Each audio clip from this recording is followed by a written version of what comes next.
Hai, selamat siang teman-teman. Ketemu lagi dengan aku Linda dari Jayapura.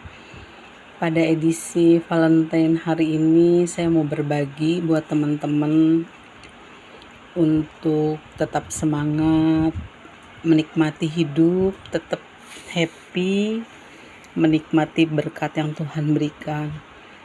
Kalau saya bisa berbagi buat teman-teman biar bisa menguatkan teman-teman. Teman-teman mungkin melihat saya selalu happy, selalu bahagia. Saya belajar untuk selalu bersyukur, menikmati berkat yang Tuhan berikan. Karena saya tahu di dalam bersyukur itu ada berkat yang begitu indah yang Tuhan sediakan. Saya mau berbagi 2013 yang lalu. Waktu itu saya baru pindah dari Merauke ke Jayapura.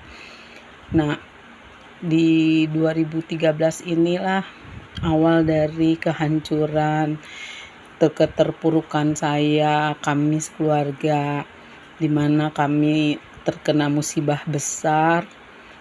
Teman kami menipu kami dalam sebuah bisnis paket haji umroh, paket travel gitu.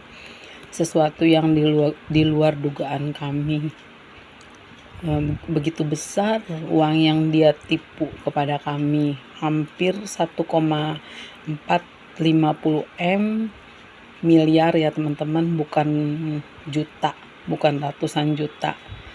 Ditambah emas Papua itu sekitar 30 gram, ditambah kaos Papua itu 100 lembar, ditambah batik Papua 2. Kalau ingat kejadian itu tentu membuat saya sangat sedih sekali. Dan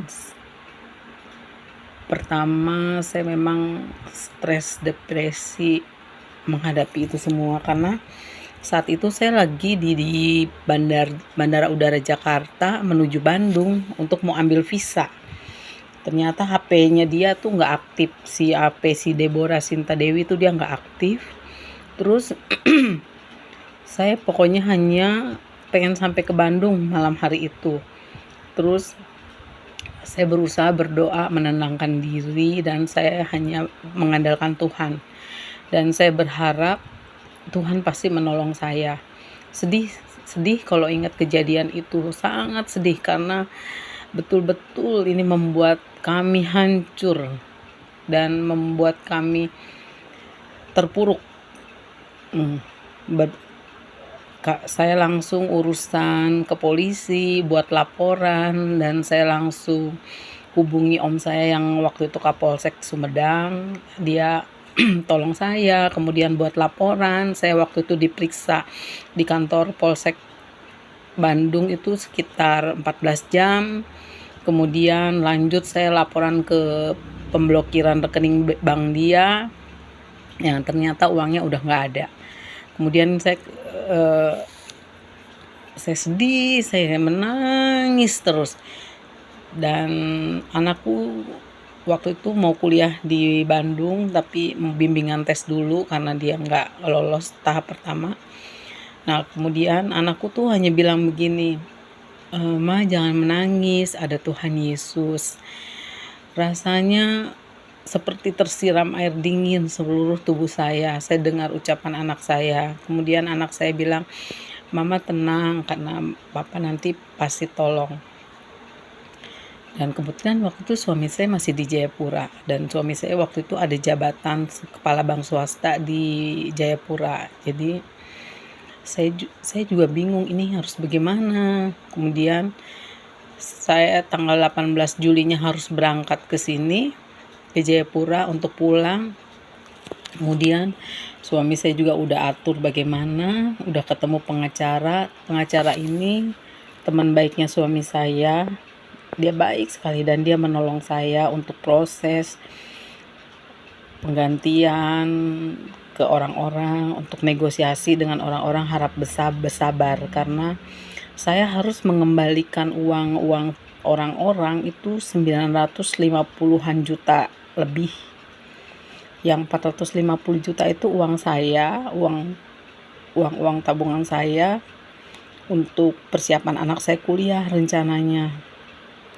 Tapi semua habis dan nggak ada. Saya udah berusaha pakai preman cari orang itu, keliling kemana-mana, nggak ketemu juga. Kemudian waktu saya mau pulang, om saya bilang, nanti kamu di Jayapura udah diam-diam aja, nggak usah pakai laporan polisi ke Polda, udah cukup laporan sini aja. Ya udahlah, nanti takutnya kamu lebih susah lagi, terus nanti ribut lagi di Jayapura. Jadi saya dengar saran dari saudara saya, dari om saya. Kemudian ya bertahap.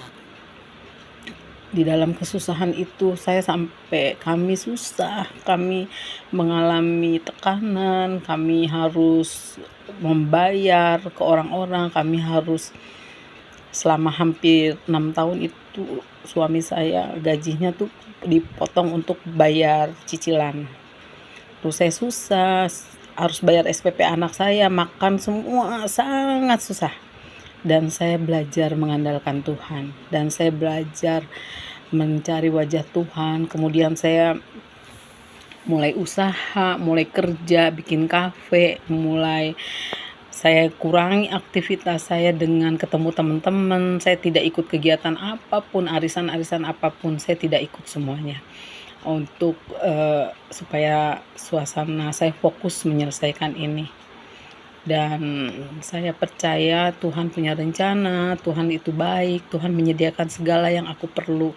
Dan saya betul mengandalkan tangan Tuhan, dan saya usaha, saya kerja keras, dan Tuhan sediakan semua yang terbaik buat saya. Puji Tuhan, semuanya udah beres. Dan saya sekarang memulai dari nol, dan saya mulai berusaha, bekerja semaksimal mungkin, dan saya ingin menyenangkan anak saya, orang tua saya, dan saya ingin bekerja, bisa berbagi, karena saya tahu di saat kita tidak punya uang pasti susah. Saya kasihan, saya merasakan itu semua. Saya pernah susah makan, susah bayar SPP, dan saya tahu tangan Tuhan yang menolong saya lewat teman-teman saya, lewat saudara-saudara saya, lewat ipar-ipar saya, yang mereka semua perhatian buat saya. Dan tak henti-hentinya saya bersyukur kepada Tuhan, karena Tuhan baik.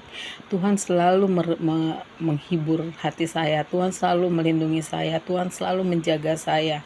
Dari hal kecil ini saya mulai belajar mengerti rencana Tuhan, dan saya mulai hati-hati dalam berteman. Saya mulai pilih-pilih untuk berbaik kepada teman, dan teman sejati saya itu hadir di dalam setiap kesusahan saya. Dan saya mulai tahu siapa teman saya, siapa teman sejati saya. Dan saya percaya setiap apa yang kita lakukan, setiap taburan apa yang kita berikan, Tuhan pasti akan menggantikannya berlipat kali ganda. Dan apa yang terhilang, saya percaya suatu saat akan kembali. Dan saya percaya Tuhan akan menyertai saya. Tuhan memberikan saya kesehatan, kekuatan untuk saya tetap berusaha, bekerja. Karena saya orang yang suka memberi. Saya suka orang yang membagi berkat. Saya suka melihat teman-teman saya bahagia. Saya suka melihat teman-teman saya bahagia jika saya beri.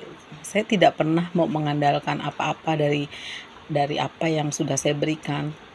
Karena saya lebih senang memberi daripada menerima, karena saya tahu di dalam memberi itu ada kesukaan tersendiri dalam kehidupan saya. Dan saya juga berdoa buat teman-teman semua yang ada masalah. Percayalah, berdoa, bersandar pada Tuhan. Jangan terlalu percaya apa kata orang. Yakinkan pada diri sendiri bahwa Tuhan sanggup melakukan yang terbaik buat kita. Dan percayalah, jangan mudah mendengarkan apa kata orang, tapi percayalah pada diri sendiri. Lakukan yang baik, bekerjalah yang jujur, kerja yang baik, lakukan yang jujur. Selama kita jujur, selama kita baik kepada semua orang, maka Tuhan akan berkenan kepada kita. Itu aja. Semoga teman-teman bisa kuat, semangat terus menghadapi apa yang teman-teman sedang alami. Dan percayalah, kalau saya bisa, seorang perempuan, wanita biasa, pasti teman-teman juga bisa menghadapinya. Kuncinya hanya percaya, tulus, ikhlas. Itu aja ya. Selamat Hari Valentine, selamat Hari Kasih Sayang. Dan semoga kita semua sehat di dalam lindungan kasih tangan Tuhan. Salam sejahtera dari aku, Linda di Jayapura.